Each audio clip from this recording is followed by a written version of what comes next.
Bright Duty. Every student matters. Hello guys, welcome back to our economic lesson. So today we have the final chapter in your section of the book, and this is chapter 19, and the title of this chapter is People as a Resource. So here we have two terms, people and then resource. Our focus throughout the chapter will be on people. And then we'll understand and we'll learn as to how people forms an important component of resource that is used for the development of a country. Alongside, we'll also learn how there are challenges, what are the causes which hampers that development. So first topic here is role of human resource. So we'll understand what human resource is, what it means, and also its role. For what is human resource important and why it is important. Now when we say human resource, it basically refers to human beings or population of the people.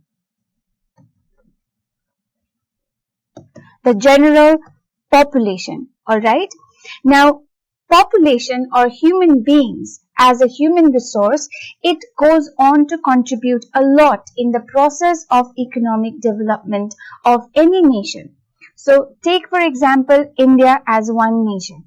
Alright. The people, all the people, the total population who lives in this country, they go on to or they can be considered as human resource because the population, the entire population contributes. Each of them contribute in any capacity, in a capacity which is fit to them for the economic development of the country. Alright? So like I said, the human beings or the population of any country helps in the economic development. Now we are saying how population or growth in the population is good for the development of the country, right? Because population goes on to form human resource and human resource goes on to contribute to the economic development. But the relationship between population or human beings and economic development of a nation is not this simple. The population not always goes on to contribute to the development of economy. Sometimes it causes problems. Sometimes there are issues surrounding the growth of population. Instead of causing the development of the economy of a nation, it then starts to cause the decline of that development. Alright? That is why we can say that the relationship between population and economic development is very complex. It's not simple. Okay? One does not affect the other for positive results. There is always negative results. There is always both positive, negatives. Hence, a relationship becomes complex. However, population can be considered as a very important asset. It's a very important element in the economy, okay? And it's not a liability. It's not a burden, alright? It is in fact a good element which is required for the nation. That is because population, when used in a proper manner, okay, when proper methods are applied on them, then they become human capital. There's another new term for us, human capital. People become human resource becomes human capital. Alright? Now, how do people become human capital? Now, human capital is the stage where the people, the population, if investments are made on them, then they go on to become human capital. Alright. Now, what kind of investments should be done or are done for the human resource to become human capital? The investments are made in the form of education, training, and healthcare systems. Alright. So, when proper healthcare facilities are provided to the population, when education is made accessible to the people, when they are given proper training facilities, then they become skilled, they become educated, they become trained, they become healthy, and they form the human capital. Because these healthy, educated, skilled, well-skilled people goes on to work in various spheres of industries, of societies, and then contributes into the economic development eventually. Okay. Now the investment which is made on the people, that investment yields a return. There's a return that comes. The investment is not just made because it has to be made. There is always a return. When we talk about investment, for example, your family wants to buy a car. Buying a car is an investment. So the money that you gather and you pay to buy a good car, a good quality car, that means you're investing on a car. Why? Because you get a return, and that return is that car will run smoothly without causing any problem and transport your family to wherever you want to go for 10 years, for a minimum of 10 years or 15 years. So for that amount of time, you don't have to worry about buying another car to replace it. Alright? So in an investment, there's always a return. You get something out of it.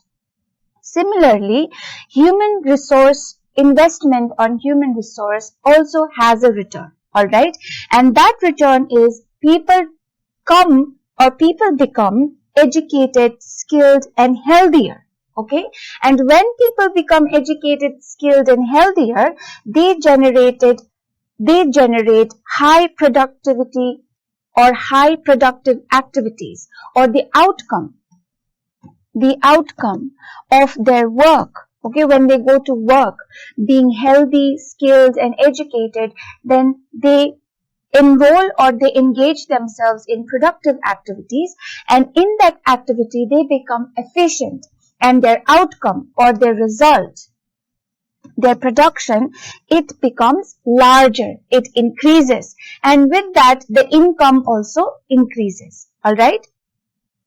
So when we say, or when you hear someone say, or a statement being made, as people, as resources, then it is a way to refer to the country's entire working people. So when the Prime Minister of our country makes a statement in his speech saying that people of our country are a very important part of resource, that basically means that he is referring to the working people of the country. Alright? Now these working people, they have productive skills and abilities. We know that once investments are made on them, then they go on to become productive and skilled, and they develop abilities. Alright? So, emphasis on ability to contribute to the creation of the gross national product is then made. When people become human capital, then what happens? They become productive, they become skilled, right? And their ability to contribute to the creation or to the increase of the national gross national product of our country, of any country, that increases. Alright, because they are efficient in their work. So, what we can say is population is human resource. Alright, now until now, what we were learning is that how population goes on to make or consider human beings as human resource, which goes on to form human capital. So, until now, we are looking at the good side of the population. By now, you should understand that if population increases, that means it's good for the economy, because all these people, or whatever number is increasing in their growth, in the number of the people that lives in our country or in any country, they will go on to form human resource, and they will become a human capital and lead to the development of the economy. So this is a positive side of the large population. Alright, but it has negative side as well with the increase in the population. Okay, that leads to various problems, and some of the problems are problems of providing food. With the growth of the population, it becomes difficult to provide adequate amount of food for each and every individual. Alright, in the last class, we learned about poverty, the state of being poor. Alright, and then there we understood how it is important for people to be food secure, right? And most of the people in our country, they are food insecure. So that is one of the problem caused by the high rate of increase in our population growth. Okay. So another problem is that education is not provided to them, to the people, or it is not made accessible to everybody. In the similar manner, health facilities are also lacking among the people. All right. So these are some of the problems which are the results of the growth in population. All right. Now, when existing human resource is further developed, or when the human resource, they are made to be involved in becoming educated and healthy by making investments on them, by providing them education facilities, by providing them healthcare facilities, by making them undergo to various training skills, then they go on to become human capital. And there, what happens? Human capital formation takes place. Alright? Now, population growth encourages the process of economic development. Alright? This is the main takeaway that we are getting from this topic. Population growth is good for the country in some extent, in some manner. Alright? Because it goes on to contribute to the economic development of the country, because people can become human resource and human resource can become human capital. All right. So there are some ways in which we can understand how population growth encourages economic development. Number one is better utilization of available sources. So every nation, every region has sources available which are used for the economic development. That sources are used to build industries, roads, houses, to provide food, job employments, all these, right?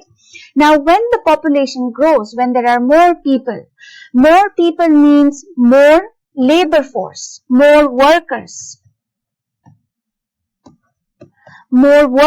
and these workers, by engaging in employment, by engaging in the production of goods and services,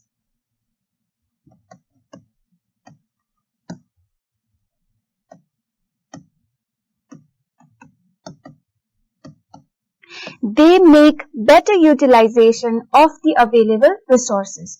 Had the population of a country been very low and the resources adequately available, the population, because the number of the people living in that nation is very low, they cannot properly utilize their resources. Alright? But if the population is enough to use the available resources, then they make better use and utilization of that resource. So that is what happens with the growth of population. Alright? The second is source of demand. Now, with the growth of the population, what happens? The people engage more in the production of goods and services. Alright? And as they produce goods and services, the demand for people to have access or consume the goods and services also increases. Demand increases. Okay? With that, the encouragement to produce more goods and services increases. Alright? So there's more production, there's more consumption, more production, more consumption. That leads on to the economic development of a country. The third point is greater investments. Now, when the production with the growth of population increases, the production increases, the consumption also increases, with that the demand also increases. And there the market also expands. The markets for goods and services, they also expand because there's more demand, more supply, more consumption, right? So when this happens, there are few business people, organizations, private corporations, they see it as a good opportunity, okay, for investments. So they make investments in the service of goods production, in productive activities. With more investment, they encourage more production. With more production, there is more supply. With more supply, the demand also increases. The people can access the goods and services that are being produced because the population is ever growing. Okay, so that also leads to the economic development of a country. Number 4 is better innovative activities. Now, with the growth of population, the productive activities increases, the goods and services production and consumption increases, the market increases, then enterprises, companies, private government, they try to look for better ways to make that production more easier for producing more and more. They try to make it easier for people to consume more, for that supply to remain, increase in supply to remain, for that expansion of markets to take place. Okay, so with better innovative activities, they encourage more production, more supply, more demand, more expansion of the market. All right, and that also adds to or contributes to the economic development of a country. And last point is the formation of human capital. So obviously we have been seeing this throughout this topic, and that is when the population of a nation, of a country is increasing, then they form the human resource. More population, more people, more human resource. Now these human resources, when investments are made on them, in the form of education, in the form of healthcare facilities, in the form of training activities, they go on to form the human capital. So more population, more human resource, more human capital. So that goes on or contributes in the process of economic development of a country. Now, this was positive side of the population growth and its positive impact on the economic development. But we know in India we suffer from overpopulation. Okay, we have too many people. All right, now that is a big challenge. Okay, that becomes a big problem for our economic development. Until now we were learning how more population is good for economic development, right? But then when we look at countries like India, then we understand population growth is not always good, but it also becomes a big challenge for the development process. Okay, it acts as a big hurdle, okay, in the way of economic development. And sometimes it is also regarded as a curse. Curse is the opposite of blessing. When something is nice, then we regard it as blessing. But when something is not nice, and in fact it leads to the decline of your process, any process, economic, social, cultural, political, anything, then we consider that same process as curse. So population is also regarded as curse because it creates or it causes big problem in the way of economic development. All right. Now let us try to understand why it is regarded as a curse. It's because despite of considerable growth in the national income, we said how population is good for the economic development. And yes, the increase in population in our country has led to considerable growth in the national income. But the per capita income, the income of each individual, is not increased. Okay, so the income of the nation as a whole has increased, but the income of each person, the average income of each individual living in the country, has not increased. So if that has not increased, that does not mean that the development is going on well. Okay.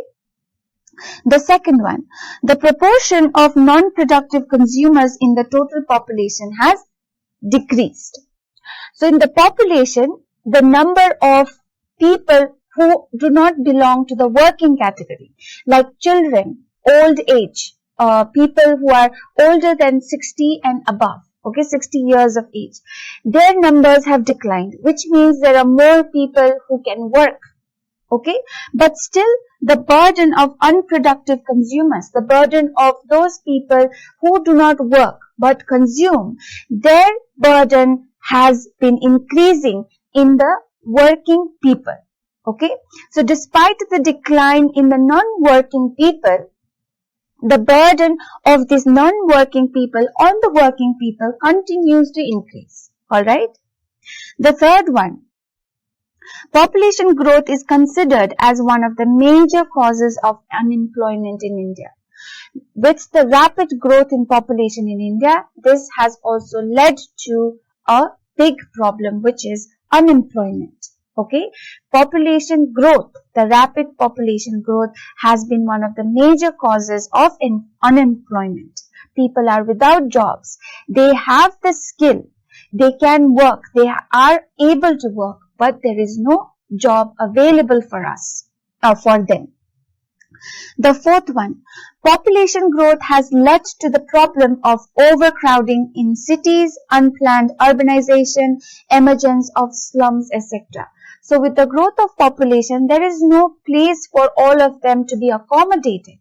Housing facilities are not enough for such rise in the population. Everybody does not get to have a house. People cannot afford the house because they are unemployed, right? So there is overcrowding in the cities, okay, and the cities and towns are spreading, okay, in an unplanned manner. Alright, and there's also emergence of slums, bastis in our country. The fifth one, rapidly growing population has decreased the cultivated area. So with the growth of the population, right, the cultivable land, the land or area which were earlier used for cultivation, that has declined because now people need land to build houses. They don't have houses. They need housing areas, housing facilities. So where do they build houses? They build houses in areas which were earlier used for cultivation. So now with the rise in the population and the demand for housing facilities, the areas which are used for agricultural production decreases. Okay.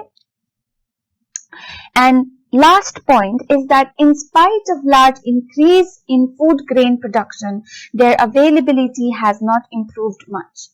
So with the increase over time, there has been development in agricultural sector. That has led to increase in the production of food grain. But yet, the availability of food grain to each individual, each citizen is not improved. Okay, people still cannot afford to buy food. People still do not have access to food grains. People still do not find it affordable. Okay, the food grains which are in the market. Okay, these are the reasons which show that population growth is a big challenge for the economic development. All right.